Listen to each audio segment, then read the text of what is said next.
वक्त टल नहीं सकता मौत का, देखना ये है कि मिट्टी कहाँ की है। नमस्कार, मैं बीना और आप देख रहे हैं बिहार डेली नाउ। साल 2020 में हमारे बीच से कई महान हस्तियां चले गए और आज हम आपको बताएंगे साल 2020 की 20 ऐसे व्यक्तियों के बारे में जो हमारे बीच नहीं रहे, जिनकी यादें हमारे बीच हैं। और इसी कड़ी में हम बात करेंगे एक ऐसे नेता के बारे में जिसने असम के आतंकवाद पर अंकुश लगाया।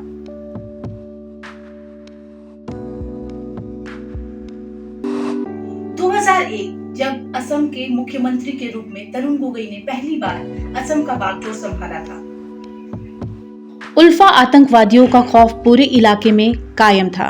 इसमें सबसे ज्यादा प्रभावित राज्यों में असम था। फिर नई सदी की शुरुआत हुई और असम में नक्सलवाद का प्रभाव धीरे धीरे कम होने लगा और आज असम में नक्सलवाद अपने अंतिम दिन गिन रहा है।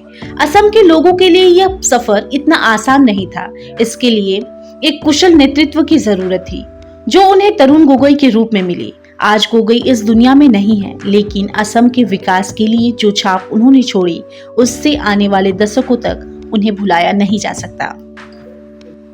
2001 जब असम के मुख्यमंत्री के रूप में तरुण गोगोई ने पहली बार असम का बागडोर संभाला था, नक्सलवाद से बुरी तरह टूट चुके असम को फिर से खड़ा करना उनके लिए चुनौती थी। राज्य में शांति बहाल करने के लिए जरूरी था कि उल्फा और बोडो जैसे संगठनों की मांगों को लेकर गंभीरता से विचार किया जाए। तरुण गोगोई काफी हद तक इसमें कामयाब भी रहे। इसके साथ ही उन्होंने राज्य के विकास को महत्व दिया। यही कारण रहा कि पूर्वोत्तर राज्यों में असम में सबसे ज्यादा सुधार कार्य नजर आते हैं। असम की जनता ने भी तरुण गोगोई के कार्य को पसंद किया। नतीजा ये रहा कि गोगोई लगातार 15 साल तक असम के मुख्यमंत्री रहे। असम में लगातार इतने समय तक किसी को मुख्यमंत्री रहने का अवसर नहीं मिला है। उनकी कामयाबी बताती है कि असम में तरुण गोगोई क्या स्थान रखते थे। गोगोई का जन्म 1 अप्रैल 1936 को असम के जोरहाट जिले के शिवसागर जिले के रंगजानकी स्टेट में एक जातीय असमिया ताई अहोम परिवार में हुआ था। उनके पिता doctor Kamleshwar Gogoi Ranjan T state में एक मेडिकल प्रैक्टिशनर थे। वहीं उनकी मां उषा गोगोई कवित्री थी। वो प्रसिद्ध कवि गणेश गोगोई की छोटी बहन थी। इसके अलावा उन्हें अपने कविता संग्रह हियार सामर दिल का खजाना के लिए एक खास पहचान मिली थी। तरुण गोगोई ने अपने माता पिता से अलग अपना करियर एक वकील के तौर पर शुरू किया। 30 जुलाई 1972 को गोगोई ने डॉली गोगोई से विवाह किया। असम राज्य में सबसे लंबे समय तक मुख्यमंत्री पद की जिम्मेदारी निभाने वाले तरुण गोगोई ने अपने बीजी समय में भी खास वक्त बागवानी और किताबों को दिया। उन्हें पढ़ने का हमेशा से शौक रहा था।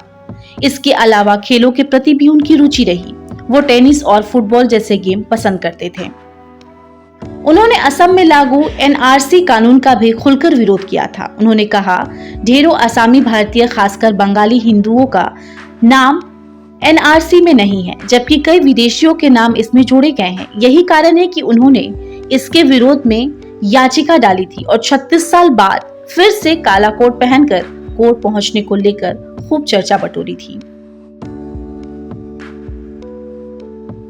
अपने 84 साल की उम्र में 50 साल उन्होंने सक्रिय राजनीतिक में अपना सफर तय किया। इसके साथ ही पहली बार वो जोरहाट से म्युनिसिपल बोर्ड में सदस्य भी रहे। 1971 में उन्होंने जोरहाट लोकसभा चुनाव में जीत दर्ज की। इसके बाद से 1985 तक लगातार सांसद रहे। वहीं 1991 से 1996 और 1998 से 2000 तक उन्होंने कालीबयोर सीट का प्रतिनिधित्व किया। उनकी राजनीतिक जीवन में पहला मौका तब मिला जब 1976 में तत्कालीन प्रधानमंत्री इंदिरा गांधी की अगुवाई में वह ऑल इंडिया कांग्रेस कमेटी के ज्वाइंट सेक्रेटरी चुने गए। साल 1985 से 1990 तक वो पार्टी के महासचिव भी रहे। तब प्रधानमंत्री राजीव गांधी थे। जब पीवी नरसिम्हा राव प्रधानमंत्री बने तो उन्होंने उनकी कैबिनेट में खाद्य प्रसंस्करण राज्य मंत्री का कार्यभार भी संभाला। गोगोई 4 बार विधायक भी रहे।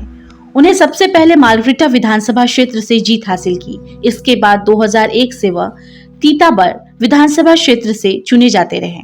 साल 2001 में हुए विधानसभा चुनाव में जब कांग्रेस ने शानदार जीत हासिल की तो तरुण गोगोई को मुख्यमंत्री बनाया गया।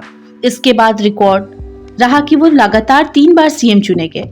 साल 2016 के विधानसभा चुनाव में मिली हार के बाद उन्होंने राजनीति से दूरी बना ली।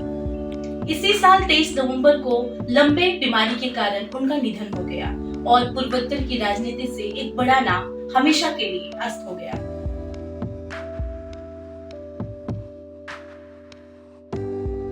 इस वीडियो में हमने जाना असम के पूर्व मुख्यमंत्री तरुण गोगोई के बारे में। अगली कड़ी में हम फिर जानेंगे एक ऐसे ही महान हस्ती के बारे में जिन्होंने 2020 को अलविदा कह दिया है।